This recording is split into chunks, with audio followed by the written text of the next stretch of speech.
Mis amigos, esta semana pues hay temas que tienen a la sociedad en sentido general activo.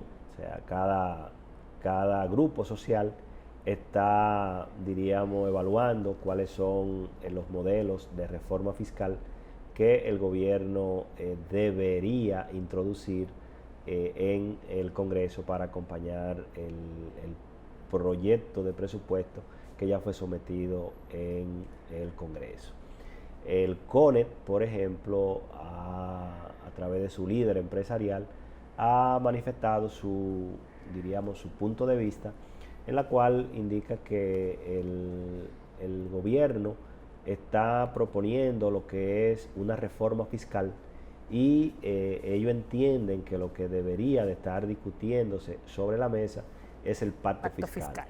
Y yo quisiera, Susana, que viéramos entonces el tema del pacto fiscal, porque si el público y los amigos televidentes recuerdan, ese tema del pacto fiscal lo tuvo el gobierno del presidente Danilo Medina muy en la mano, y llegó un momento que, como dicen por ahí, que se le fue el tiempo, pasaron 2 años y pico, no planteó lo que era ese proyecto de pacto fiscal que tiene que ver con reforma del sistema de seguridad social, reforma al sistema eléctrico nacional, reforma fiscal, ver los temas que tienen que ver con las leyes de incentivo y todo eso.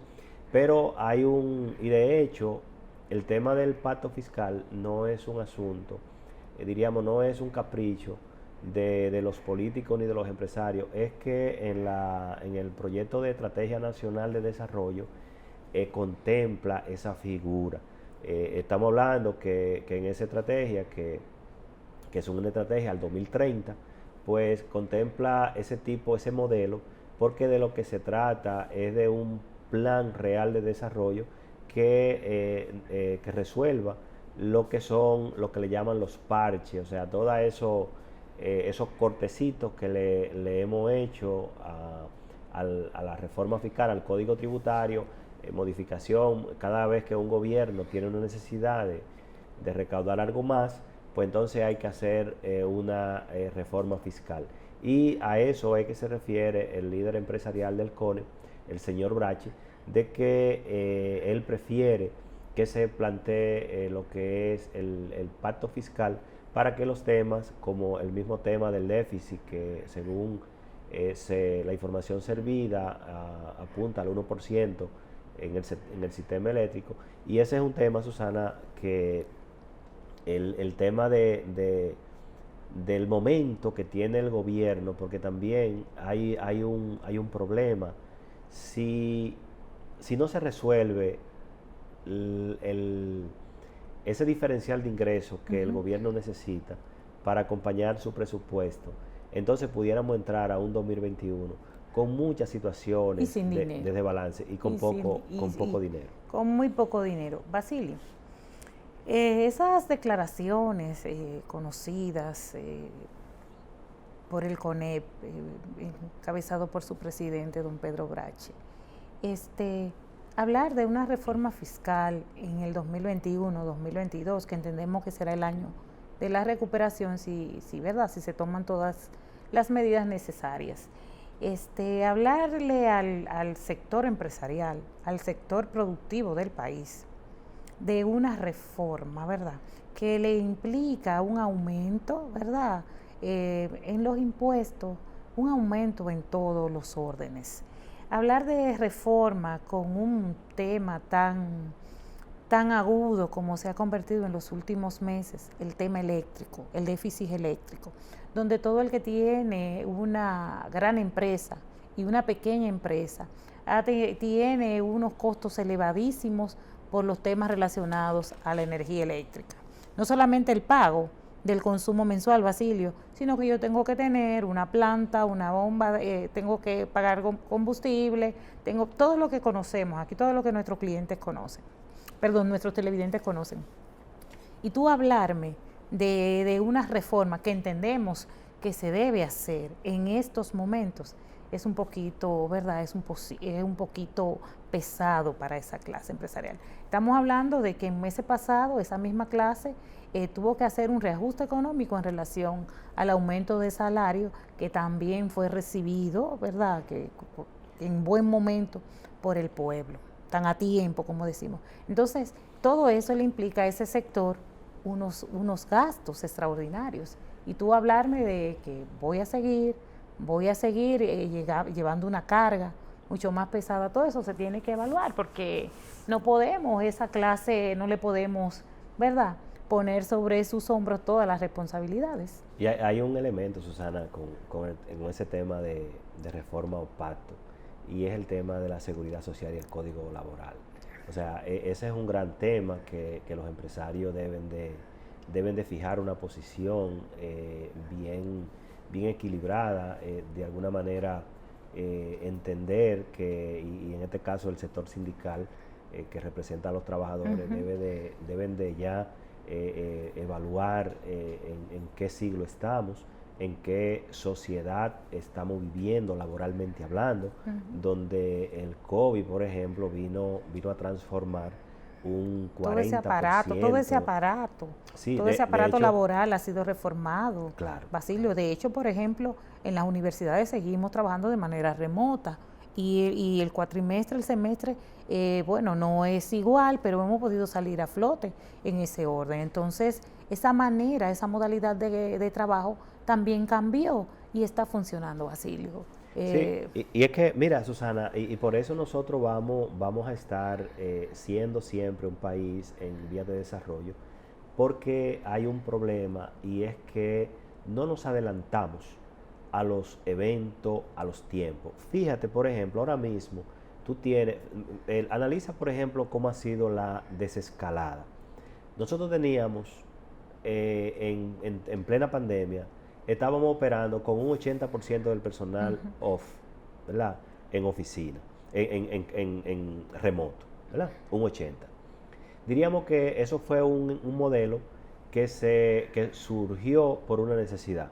Y bueno, y simplemente nos quedamos mirando el modelo desde el punto de vista de lo que son los actores que tienen que ver con la estructuración de leyes y modificación de leyes, en este caso el Senado y la Cámara de Diputados y el sector empresarial, que diríamos, como bien tú dices, el que lleva la carga. El que llega la carga, ¿verdad? Entonces, ¿qué pasa?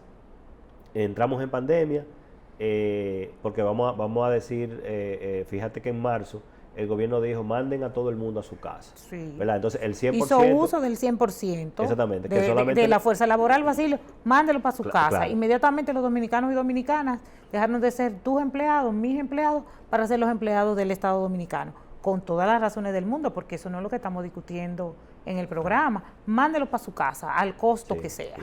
Hay un decreto, póngaselo como avance a vacaciones, lo que usted... Como usted entienda. No le deje de pagar, ayúdelo como... Yo te voy a dar 8,000 pesos para que tú te ayudes, pero ellos están en su casa. De ahí para allá tú eres que sabes. Luego, vuelvan de manera parcial. O sea, los empleados son empleados del Estado Dominicano. Correcto. Entonces los empresarios el empresario estaba en la sala viendo la televisión de las decisiones. ¿Me entiendes? Entonces, al final, diríamos, fíjate cómo es que... asumimos el modelo, porque también nosotros, en vez de seguir remoto, dijo, vuelvan a la empresa, volvimos a la empresa. Sí, o sea, sin ningún criterio, o sea, no nos detuvimos a analizar esa parte. Pero viene el tema, Susana, y ahí es que quiero llegar. ¿Qué hay de enseñanza en todo esto? O sea, ¿cuál es la curva de experiencia? Entonces, en la curva de experiencia nos queda, Susana, lo que tú decías. Hoy, entonces, la mayoría de los modelos de negocio se van a quedar con un porcentaje, sea cual sea, dependiendo del modelo de negocio. 50 remotos, 50 presencial, 20 remotos, 80 presencial. O sea, entonces, en vista de que tú tienes un modelo que te lo ha dejado la curva de experiencia, entonces eso urge modificar el vehículo regulador, que son las leyes laborales y de seguridad social, para establecer justicia en lo que es el reconocimiento de temas de derechos adquiridos por ahora, porque cuando hablamos de modificar la ley de seguridad social, Susana. Y el Código de Trabajo, el Código de Trabajo. El Código de Trabajo, porque en el modelo del que estás haciendo alusión, Basilio, pasa lo siguiente. Por ejemplo, vayan a su casa. Como fue un decreto presidencial, mandamos a los empleados para la casa, yo me fui para la casa. Vamos a trabajar desde allá. El porcentaje que trabajó remoto, porque hubo un gran porcentaje que todavía no ha vuelto, Basilio, que se le olvidó el camino de esa empresa y los números de teléfono de esa empresa, que sigue remoto. Y Susana, y es que, mira, por un tema de realidad y conociendo la cultura nuestra, fíjate que mucha gente que se le ordenó, ¿verdad?, ir a su casa, comenzaron a buscar chiripas.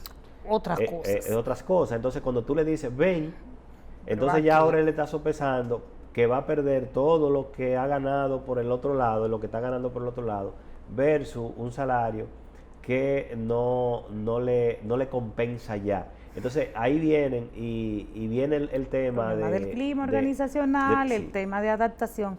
Mira, Basilio, ese tema del trabajo remoto es un tema que tiene mucho por donde cortar. Mandamos al empleado para la casa, pero el empleado que está trabajando remoto, que trabajó remoto, que se dieron también esos casos, tenía temas de energía eléctrica desde su casa, que se le disparó. Porque mi esposo y yo que salimos a la calle, dejamos la casa cerrada, mandamos a los muchachos para la escuela y hay un consumo mínimo en esas 8 o 10 horas para regresar. Estamos pagando una factura de internet. Tiene gastos adicionales para producirte un bien o un beneficio. El agua que tú tomas el día entero sentada, produciendo, trabajando para una empresa, no es la misma si tú no estás en la casa. O sea, no es la misma. Son muchos temas que hay que evaluar.